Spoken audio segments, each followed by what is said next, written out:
England క్రికెట్లో కీలక మార్పులు జరిగే టెస్ట్ జట్టు హెడ్ కోచ్గా స్టీఫెన్ ఫ్లెమింగ్ను నియమించారు. బ్రెండన్ మెక్కల్లమ్ స్థానంలో ఫ్లెమింగ్ కోచ్గా వచ్చాడు. అంతేకాకుండా మొన్నటి వరకు కెప్టెన్గా ఉన్న బెన్ స్టోక్స్ అంతర్జాతీయ క్రికెట్కు రిటైర్మెంట్ ప్రకటించడంతో కొత్త సారథిగా జో రూట్ను నియమించారు.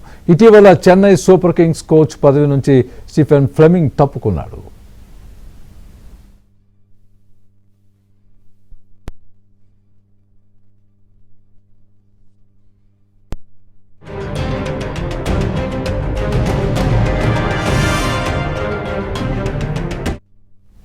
ఇంగ్లాండ్ టెస్ట్ కోచ్గా బాధ్యతలు చేపట్టేందుకు ఉత్సాహంగా ఉన్నానని స్టీఫెన్ ఫ్లెమింగ్ అన్నాడు. ప్రపంచ క్రికెట్లో అత్యంత ప్రతిష్టాత్మకమైన కోచ్ పదవికి ఎంపిక కావడం తనకు దక్కిన గౌరవంగా భావిస్తున్నట్లు తెలిపాడు.